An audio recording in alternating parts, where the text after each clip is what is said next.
Vote দরকার নেই, vote করার দরকার নেই, তৃণমূলকে জিতিয়ে দেন। ইলেকশন কমিশন অফিসারদেরকে বলছি, ভোট করার দরকার নেই, তৃণমূলকে জিতিয়ে দেন।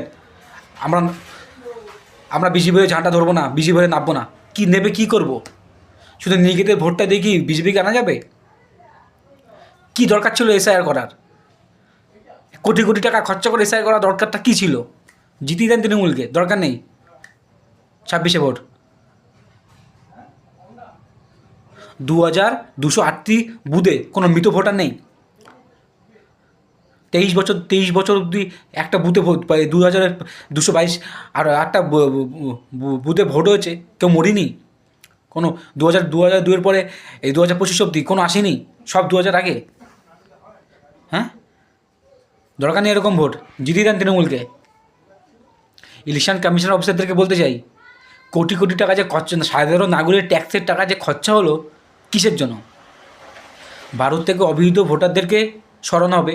অবিহিত ভোটার যারা অন্য দেশ থেকে এসে ভারতে বসবাস করছে, ভারতের অর্থনীতির উপরে চাপ ফেলছে, তাদেরকে বের করার জন্য এসআইআর। আপনারা এসআইআরটা কী ভেবে করলেন? হ্যাঁ, 2208টি বুথে মৃত ভোটার নেই, অবৈধ ভোটার নেই, 2002-এর পরে একজনও আসেনি। জিতে গেছে অভিষেক ব্যানার্জি, জিতে গেছে মমতা ব্যানার্জি, টাকার কাছে বিক্রি হয়ে গেছে। ইলেকশন কমিশনার অফিসাররা টাকার কাছে বিক্রি হয়ে গেছে। আর বিএলও অফিসাররা, আজ বিএলও অফিসারদের বাড়িতে যান, অ্যাকাউন্টগুলো একটু, আমি বলবো তো অ্যাকাউন্টগুলো চেক করান, কোটি কোটি টাকা ঢুকে গেছে।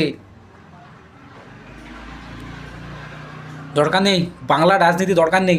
তৃণমূল শাশুড়ি থাকুক, তৃণমূল দুর্নীতি করে যাক, বাংলার মানুষরা কোনো দিন কথায় আছে না, অতি চালাকদের গলায় দড়ি হয়, বাংলা সেই অবস্থা আজকে।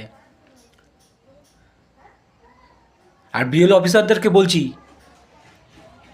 যেটা ভারতের সাথে, যে ভারতবর্ষে থেকে আজকে বাইরের অবৈধ ভোটার পাকিস্তান থেকে মুসলিম এসে বসবাস করছে, ওদেরকে বাঁচিয়ে ফেললেন না, ওদেরকে বাঁচিয়ে ফেললেন না, বাংলাকে ঠিক ওদেরকে ভারতীয় নাগরিক করে দিলেন। ক্ষতি হবে, ভবিষ্যতে ক্ষতি হবে, যখন বাংলায় দুর্গাপুজো করা বন্ধ হবে, ভবিষ্যতে ক্ষতি হবে। যখন বাংলায় অলিতে গলিতে নামাজ হবে, আজান পড়বে, যদি শুধরাবেন। আর তৃণমূলে যারা হিন্দু ভোটাররা আছো, তোমাদের মাথায় কি কিচ্ছু নেই? কি করে সম্ভব, কি করে সম্ভব এটা? যা হচ্ছে হোক, ইলেকশন কমিশনার যদি ব্যবস্থা না নেয়, এর সামনের দিনে বহুত বড় আন্দোলন হবে। ধন্যবাদ।